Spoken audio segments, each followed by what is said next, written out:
प्रदेश प्रवक्ता जी हैं, उनसे हम बातचीत करेंगे। जितेंद्र जी, कांग्रेस पार्टी यानी कि पूरे हरियाणा प्रदेश में चुनाव लड़ रही है और भी लड़ रहे हैं। रोहतास खटाना जी सोना से विधानसभा से चुनाव लड़ रहे हैं, उसको लेकर क्या कहना है और क्या अहम आपके जमीनी स्तर पर मुद्दे होंगे? देखिए, रोहतास खटाना जी 90 विधानसभाओं में एक ऐसे कैंडिडेट हैं, मैं अगर उनको भामाशाह की उपाधि दूं तो कोई अतिशयोक्ति नहीं होगी। आज सोना विधानसभा गुरुग्राम को जो आर्थिक कैपिटल है हरियाणा के पेट को जो भरती है, सबसे ज़्यादा राजस्व जो देती है, हरियाणा को जो चलाती है, जो शहर है, जो जिला है, उस कैपिटल के अंदर, गुरुग्राम के अंदर सोना सबसे पिछड़ा हुआ क्षेत्र है। उसका रीज़न है कि अभी तक जो भाजपा के लोग यहाँ पर विधायक बनते रहे, वो मूलभूत चीज़ें भी यहाँ पर नहीं दे पाए लोगों को। बिजली, पानी, सड़क, सुरक्षा, स्वास्थ्य और जो सबसे अहम है रोजगार। बाहरी कैंडिडेट यहाँ से लड़ते रहे, फिर दोबारा वही बाहरी कैंडिडेट आज लड़ रहे हैं। मैं व्यक्ति विशेष का नाम भी लेना नहीं चाहूँगा। फिर भाजपा ने ऐसे लोगों को प्रत्याशी बना दिया है जिन्होंने कभी जमीनी मुद्दे भी यहाँ पर हल नहीं कर पाए, जो सक्षम नहीं थे, जो प्रदेश की सबसे बड़ी पंचायत विधानसभा के अंदर जो नहीं बोल पाए और बिना विधायक लड़े। देखिए, टिकट मिलना, इलेक्शन लड़ना, इलेक्शन जीतना, विधायक या मंत्री बनना बड़ी बात नहीं है। बड़ी बात है जनता की सेवा करना, जिसके लिए राजनीतिक लोग आते हैं। संविधान और कानून की रक्षा करना, जनमत के हितों की रक्षा करना, क्षेत्र की जनता की उन्नति, प्रगति और विकास के लिए कार्य करना। यहाँ पर एक मदर यूनिट होनी चाहिए, ये लोग नहीं ला पाए। बेरोजगारी का आलम सबसे ज़्यादा इस सोना विधानसभा में, 90 विधानसभाओं से ज़्यादा जो रेशियो निकल के आया है वो यहाँ पर है। 4.5 लाख करोड़ का कर्ज हरियाणा की जनता पर है। आज जिसको साइबर सिटी कहते हैं गुरुग्राम का हिस्सा होने के बाद सोना इतना पिछड़ा क्यों?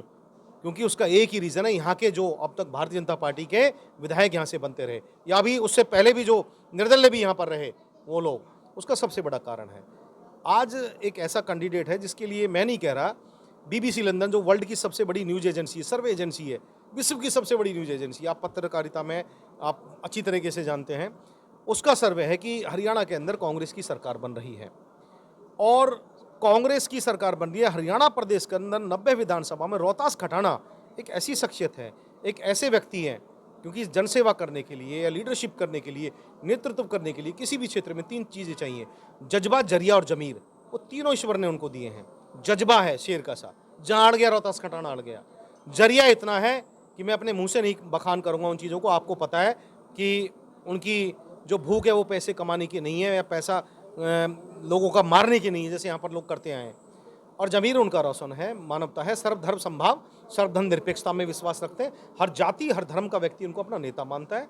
इस क्षेत्र में गरीब, मजदूर, हर धर्म, हर जाति के लोगों की उन्होंने मदद की है, बहन बेटियों की शादियाँ कराई हैं, अपने पैसे से उन्होंने यहाँ पर कार्य किए हैं और 3 इलेक्शन भी वो अब से पहले लड़ चुके हैं। लेकिन अब वो सही दिशा में है, कांग्रेस पार्टी के साथ है, कांग्रेस पार्टी के वो कार्यकर्ता हैं। हमारे सोना 78 विधानसभा के यहाँ से प्रत्याशी है। मैं यहाँ पर ऑब्जर्वर हूँ। ऑल इंडिया कांग्रेस कमेटी द्वारा राजेश लिलोटिया जी ने मुझे यहाँ नियुक्त किया है एआईसीसी के द्वारा, और मैंने जो सर्वे किया है पूरी विधानसभा का, दोनों ब्लॉकों का, सोना और तावड़ू, दोनों ब्लॉकों में अकेला ये प्रत्याशी 60% में सबसे आगे है। और अभी चुनाव उतार चढ़ाव में आएगा, जब उतार चढ़ाव में आएगा तो मैं समझता हूँ 80% में अकेले रोहतास खटाना होंगे, भारी बहुमत से जीतेंगे, प्रदेश में सरकार भी बनेगी और ये प्रदेश के अंदर कैबिनेट में मंत्री भी बनेंगे। क्योंकि क्यों मंत्री बनेंगे उसका भी एक रीज़न है, क्योंकि हमें एक ऐसा व्यक्ति चाहिए जिसकी छवि स्वच्छ हो, जिसकी जनमानस की सेवा करने की भावना हो, जो जनता के हितों की लड़ाई लड़े, जो यहाँ पर एक मदर यूनिट जो आज तक कोई स्थापित नहीं कर पाया, ये जो इंडस्ट्रियल हब है, ये मानेसर में जो चला गया, ये रोजगार में जो चला गया, मैं आपको बताना चाहता हूँ वो हमारे क्षेत्र के लोगों को उससे कोई फ़ायदा नहीं हो पाया।